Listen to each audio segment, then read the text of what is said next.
নমস্কাৰ বন্ধু বান্ধৱীসকল career for Assam চেনেলটোলৈ আপোনালোকক স্বাগতম জনোৱা হ'ল আৰু এই চেনেলটো ছাবস্ক্ৰাইব কৰি বেল আইকনটো দবাই ৰাখিবলৈ আপোনালোকক অনুৰোধ জনোৱা হ'ল যাতে আগন্তুক দিনত জব ৰিলেটেড বিভিন্ন ধৰণৰ ভিডিঅ'বিলাকৰ নটিফিকেশ্যন আপোনালোকে পাই থাকে। পুনৰ পোষ্ট আহিছে, প্ৰায় 10,000 পোষ্ট দেখিবলৈ পোৱা গৈছে RRB অৰ্থাৎ ৰিজনেল ৰুৰেল বেংকৰ ফালৰ পৰা। IBPSৰ ফালৰ পৰা এই নটিফিকেশ্যন আহিছে, য'ত আসাম গ্ৰামীণ বিকাশ বেংকতো পোষ্ট আছে। গোটেইখিনি পোষ্ট আপোনালোকৰ চৰকাৰী হয়, মানে আপোনালোকৰ যদি তাতে চিলেকশ্যন হয় আপোনালোকৰ গভৰ্ণমেণ্ট জব হ'ব। চ' বলক নটিফিকেশ্যনটোত কি আছে চাই লওঁ। চ' ইয়াতে আপোনালোকে দেখা পাইছে এইটো হ'ল অফিচিয়েল নটিফিকেশ্যন, যোনটো আপোনালোকৰ আহিছে IBPSৰ ফালৰ পৰা। ৱেবছাইটটো ইয়াতে দি দিয়া হৈছে ibps.in, তাৰ ফালৰ পৰা দিয়া হৈছে। প্ৰত্যেক বছৰে এই পোষ্টকেইটা আমি দেখিবলৈ পোৱা যায়। ইয়াতে আপোনালোকৰ officer scale 1, 2, 3 and office assistant অৰ্থাৎ আপোনালোকৰ ক্লাৰ্ক লেভেলৰ মাল্টিপাৰপাছ তেনেকুৱা বিভিন্ন ধৰণৰ পোষ্ট আছে। তো বলক কি আছে আপোনালোকৰ কোৱালিফিকেশ্যন কি এই ভিডিঅ'টোত চাই লওঁ। তো ইয়াৰ বাবে এপ্লাই কৰিবৰ কাৰণে অনলাইন ৰেজিষ্ট্ৰেশ্যন অৰ্থাৎ আপোনালোকে আজিৰ পৰা ইয়াতে এপ্লাই কৰিব পাৰিব আৰু আপোনালোকৰ এপ্লাইৰ লাষ্ট ডেট দিয়া হৈছে 27 জুন। ঠিক আছে, আজি আপোনালোক 7 জুনৰ পৰা ষ্টাৰ্ট হৈছে আৰু 27 জুনলৈকে ইয়াতে আপোনালোকে এপ্লাই কৰিব পাৰিব। ফিজটো আপোনালোকৰ ছেইম ডেটতে ৰখা হৈছে, ইমানৰ মাজত আপোনালোকে এপ্লাই কৰিব পাৰিব। এক্সামৰ যোনটো কল লেটাৰ এডমিট কাৰ্ড সেইটো আপোনালোকৰ দি দিয়া হৈছে যে জুলাইতে আপোনালোকৰ এডমিট কাৰ্ডটো দি দিয়া হ'ব। আৰু আপোনালোকৰ যোনটো প্ৰি এক্সাম ট্ৰেইনিং অৰ্থাৎ এইকেইটাত যদি আপোনালোকে এপ্লাই কৰে তেতিয়াহ'লে আপোনালোকে ৰিজাৰ্ভ কেটেগৰীৰ পৰা বিলং কৰিলে আপোনালোকৰ প্ৰি এক্সাম ট্ৰেইনিং দিয়া হয়। কল লেটাৰ আপোনালোকৰ দিয়া হ'ব জুলাই আগষ্টত। ঠিক আছে, আৰু আপোনালোকৰ অনলাইন যোনটো এক্সামিনেশ্যন অনলাইন হ'ব প্ৰিলিমিনাৰী, সেইটো আপোনালোকে আগষ্টত কণ্ডাক্ট কৰা হ'ব। প্ৰিলিমিনাৰী আপোনালোকৰ প্ৰিলিমছৰ যোনটো ৰিজাল্ট সেইটো আপোনালোকে আগষ্ট বা ছেপ্টেম্বৰতে দি দিব। তো গোটেইখিনি দিয়া হৈছে। আৰু আপোনালোকৰ মেইনছ ছেপ্টেম্বৰত, মষ্ট প্ৰবলি ছেপ্টেম্বৰ 20 তেনেকুৱা মানতে আপোনালোকৰ মেইনছ হৈ যায়। ঠিক আছে, যোনটো আপোনালোকৰ মেইনছ ছিংগেল থাকে মানে আপোনালোকৰ ক্লাৰ্ক লেভেলৰ, সেইটো আপোনালোকৰ অক্টোবৰত হয় দেখিবলৈ পোৱা গৈছে। ইয়াতে চাওক আপোনালোকৰ যোনটো আপোনালোকে এক্সাম দি যেতিয়া আপোনালোকৰ পাছ কৰিব মানে প্ৰিলিমছ মেইন যেতিয়া দি ক্লিয়াৰ হ'ব আপোনালোকৰ নৱেম্বৰত আপোনালোকৰ ইণ্টাৰভিউ হ'ব এণ্ড জানুৱাৰী 2025 অৰ্থাৎ ইয়াৰ ৰিজাল্টটো আপোনালোকৰ প্ৰত্যেকবাৰ ফিক্স থাকে। আপোনালোকৰ 1 জানুৱাৰীতে ইয়াৰ ৰিজাল্টটো প্ৰত্যেকবাৰ আমি দেখিবলৈ পাওঁ। ঠিক আছে, 1 জানুৱাৰীতে ইয়াৰ ৰিজাল্টটো দেখিবলৈ পোৱা যায়। এজৰ ফালে যদি আপোনালোকে চায়, আপোনালোকে যদি ক্লাৰ্ক লেভেলত এপ্লাই কৰিব বিচাৰে তেতিয়াহ'লে আপোনালোকৰ এজটো 18 টু আপোনালোকৰ 28 ইয়াৰ্ছ হ'ব লাগিব। আৰু আপোনালোকৰ যদি অফিচাৰ স্কেলত এপ্লাই কৰিব বিচাৰে তেতিয়াহ'লে আপোনালোকৰ 18 টু 30 ইয়াৰ্ছৰ মাজত আপোনালোকে ইয়াতে এপ্লাই কৰিব পাৰিব। ইয়াতে এজ ৰিলেক্সেশ্যনো দিয়া হৈছে। কিছুমান পোষ্টত ইয়াতে এজ বেছি লাগে, অৰ্থাৎ এইকেইটা পোষ্টত আপোনালোকৰ এক্সপিৰিয়েঞ্চ লাগে। ফাৰ্ষ্টৰ যি দুটা পোষ্ট দিয়া হৈছে আপোনালোকৰ for office assistant and for officer scale 1 অৰ্থাৎ এছিষ্টেণ্ট মেনেজাৰ, তাৰ বাবে আপোনালোকৰ কোনো ধৰণৰ এক্সপিৰিয়েঞ্চৰ প্ৰয়োজন নাই। ঠিক আছে, এজ ৰিলেক্সেশ্যনখিনিও কি দিয়া আছে বলক চাই লওঁ। ST SC হ'লে আপোনালোকে 5 ইয়াৰ্ছ, OBC হ'লে আপোনালোকে 3 ইয়াৰ্ছ, আৰু আপোনালোকে যদি PWD কেণ্ডিডেট হয় তেতিয়াহ'লে আপোনালোকৰ 10 ইয়াৰ্ছ ইয়াতে এজ ৰিলেক্সেশ্যনো দিয়া হৈছে। এডুকেশ্যনেল কোৱালিফিকেশ্যন যদি চায়, অফিচ এছিষ্টেণ্টৰ কাৰণে এপ্লাই কৰিবৰ কাৰণে আপোনালোকৰ বেচেলৰ ডিগ্ৰী লাগিব। ঠিক আছে, জাষ্ট বেচেলৰ ডিগ্ৰী হ'লে আপোনালোকে পাৰিব। আৰু আপোনালোকে যোনটো ষ্টেটৰ পৰা কৰে তাৰ লোকেল লেংগুৱেজত আপোনালোকে জানিব লাগিব। আৰু আপোনালোকৰ কম্পিউটাৰ নলেজ জনাটো কিন্তু ডিজাইৰেবল দিয়া হৈছে। ভিডিঅ'টোত আগবঢ়াৰ আগতে আপোনালোকে চেনেলটো ছাবস্ক্ৰাইব কৰি দিব, বেল আইকনটো দবাই দিব আৰু ভিডিঅ'টো লাইক কৰি ফ্ৰেণ্ডসকলৰ মাজত শ্বেয়াৰ কৰি দিব।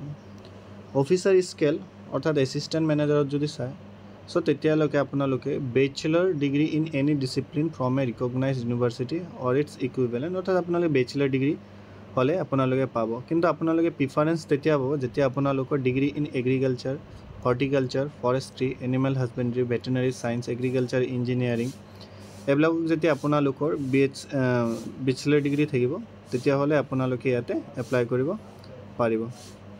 ঠিক আছে, আৰু ইয়াতে আপোনালোকৰ দিছে চাওক, ইয়াতো ছেইম আপোনালোকে লোকেল লেংগুৱেজ জনাটো দৰকাৰী আৰু কম্পিউটাৰ নলেজটো জনাটো দৰকাৰী। আপোনালোকে যদি ফাৰ্ষ্ট একেবাৰে এপ্লাই কৰিব ফ্ৰেছাৰ হয় তেতিয়াহ'লে আপোনালোকে কেৱল এই দুটা পোষ্টতে এপ্লাই কৰিব পাৰিব। বাকী গোটেইখিনি পোষ্টত কিন্তু চাওক আপোনালোকৰ এক্সপিৰিয়েঞ্চটো দৰকাৰী। চ' ওপৰৰ দুটা পোষ্টটো কোনো ধৰণৰ বেয়া নহয়, চেলাৰিও কিন্তু যথেষ্টখিনি এইবিলাক পোষ্টত ভাল। তো সেই দুটা পোষ্টত আপোনালোকে বেচেলৰ হ'লে এপ্লাই কৰিব পাৰিব। এপ্লিকেশ্যন ফি আপোনালোকৰ ST SC আৰু PWD কেণ্ডিডেট হ'লে 175 আপোনালোকে যিকোনো পোষ্টতে এপ্লাই কৰে 175 হ'ব আৰু আপোনালোকে জেনেৰেল বা OBC কেটেগৰী হয় তেতিয়ালৈকে আপোনালোকে 850 rupees পে কৰিব লাগিব আৰু মনত ৰাখিব গোটেইখিনি অনলাইন পেমেণ্ট হ'ব কিন্তু কোনো ধৰণৰ অফলাইন ইয়াতে পেমেণ্ট নহয় প্ৰিলিমছ এক্সামৰ যে কথা কোৱা যায় আপোনালোকৰ টোটেল 45 মিনিটছ দিয়া হ'ব মেথছ আৰু ৰিজনিং মিলাই তাতে আপোনালোকৰ ৰিজনিঙৰ 40টা কুৱেশ্যন 40 মাৰ্কছ আৰু মেথছৰ 40টা কুৱেশ্যন 40 মাৰ্কছ দিয়া হ'ব তেনেকৈ আপোনালোকৰ অফিচাৰ স্কেল 1তো সেম অৰ্থাৎ এছিষ্টেণ্ট মেনেজাৰৰ পোষ্টটো সেমে দিয়া হৈছে ৰিজনিঙৰ 40টা কুৱেশ্যন কোৱান্টছৰ 40টা কুৱেশ্যন টাইমটো কম্পোজিট আৱাৰ দিয়া হৈছে 45 মিনিটছ এণ্ড 80 মাৰ্কছৰ আপোনালোকৰ ইয়াতে প্ৰিলিমছ এক্সাম হ'ব আপোনালোকে যদি মেইনছ এক্সামৰ ফালে চাই সো আপোনালোকৰ মেইনছ এক্সাম টোটেল 200টা কুৱেশ্যনৰ 200 মাৰ্কছৰ দিয়া হ'ব ইয়াতে আপোনালোকে হয়তো হিন্দীত আপোনালোকৰ এটা এক্সাম দিব লাগিব নহলে আপোনালোকে এটা ইংলিছত এক্সাম দিব লাগিব ইয়াতে চাওক কম্পিউটাৰ নলেজ ৰিজনিং ম্যাথছ গোটেইখিনিৰে আপোনালোকৰ কুৱেশ্যন দিয়া হৈছে ম্যাথছ আৰু ৰিজনিঙত আপোনালোকৰ 50-50 মাৰ্কছ দিছে আৰু কম্পিউটাৰত আপোনালোকৰ এটা কুৱেশ্যনত হাফ মাৰ্কছকে আছে ঠিক তেনেদৰে যোনটো আপোনালোকৰ অফিচাৰ স্কেল 1 হয় assistant manager same exam pattern হয় আপোনালোকৰ কম্পোজিট কিন্তু 2 আৱাৰ্ছ ইয়াতে টাইম দি দিয়ে আৰু কুৱেশ্যনটো জাষ্ট হাৰ্ড আৰু ঢিলা তেনেকুৱা টাইপৰে হয় আৰু তেনেকুৱা ধৰণৰ কোনো বিশেষ একো চেঞ্জ নাই এক্সাম প্যাটাৰ্ন গোটেইখিনি সেমে লোকেল ল্যাঙ্গুৱেজৰ ফালে দি দিছে আপোনালোকে যে অসমৰ পৰা এপ্লাই কৰিব বিচাৰে সো আপোনালোকে ইংলিশ হিন্দী আৰু আসামী জনাটো আপোনালোকৰ মানে আপোনালোকৰ মিডিয়াম অফ এক্সাম এখিনিয়ে হ'ব আপোনালোকে হয়তো ইংলিশত এক্সাম দিব পাৰিব নহলে হিন্দী নহলে আসামিছত আপোনালোকে দিব পাৰিব অৰ্থাৎ আপোনালোকৰ পেপাৰটো এখিনিত আপোনালোকে সেট কৰি ল'ব পাৰিব ক্লাৰ্ক লেভেলত আপোনালোকৰ কোনো ধৰণৰ ইন্টাৰভিউ নাই আপোনালোকে প্ৰিলিমছ মেইনছ যদি ক্লিয়াৰ কৰে প্ৰিলিমছৰ পিছত আপোনালোকে মেইনছ ক্লিয়াৰ কৰিব তেতিয়া আপোনালোকে ক্লিয়াৰ হ'লে সিলেকশ্যন পাই যাব কিন্তু আপোনালোকৰ অফিচাৰ স্কেল 1 2 3 আপোনালোকৰ মেইনছৰ পিছত আপোনালোকৰ কি হ'ব এটা ইন্টাৰভিউ লোৱা হ'ব ঠিক আছে আৰু ভিডিওটো লাইক কৰি দিব নাম্বাৰ অফ পোষ্টৰ ফাল যদি চাই আপোনালোকৰ এটো হল আসাম সো আসামত number of post Assam Gramin Vikash bank আছে ইয়াতে SC সকলৰ আপোনালোকৰ 47টা পোষ্ট ST সকলৰ 12টা পোষ্ট OBC সকলৰ আপোনালোকৰ 50টা পোষ্ট EWS ৰ আপোনালোকৰ 22টা পোষ্ট আৰু জেনেৰেলৰ 93টা টোটেল তেনেকৈ 224টা আপোনালোকে ইয়াতে পোষ্ট দেখা পাইছে ঠিক আছে আউট অফ হুইচ এখিনি দি দিছে PWD আৰু এক্স সাৰ্ভিসমেন কোটাও আপোনালোকৰ ইয়াতে ইনক্লুড হৈ আছে ওকে আৰু অফিচাৰ স্কেল 1 ত যদি চাই আসামত তেনেকৈ মানে এছিষ্টেণ্ট মেনেজাৰ আপোনালোকৰ SC হলে 16টা পোষ্ট ST তেনেকৈ 8টা পোষ্ট OBC আপোনালোকৰ 28টা EWS ৰ আপোনালোকৰ 10টা জেনেৰেল 45টা টোটেল 107টা পোষ্ট আপোনালোকৰ এবাৰ এছিষ্টেণ্ট মেনেজাৰ ফালৰ পৰা দেখা গৈছে যোৱা বছৰ বহুতে কম আছিল এটো পোষ্ট অনলি 40টা আছিল অফিচাৰ স্কেল এই বছৰ অলপ বেছি দেখিবলৈ পোৱা গৈছে মনত ৰাখিব ইয়াতে কিন্তু আপোনালোকৰ জয়নিং স্যালাৰি প্লাস 60000 প্লাস আপোনালোকে দেখা পাব সো হেতু কথা আপোনালোকে ইয়াতে মনত ৰাখিব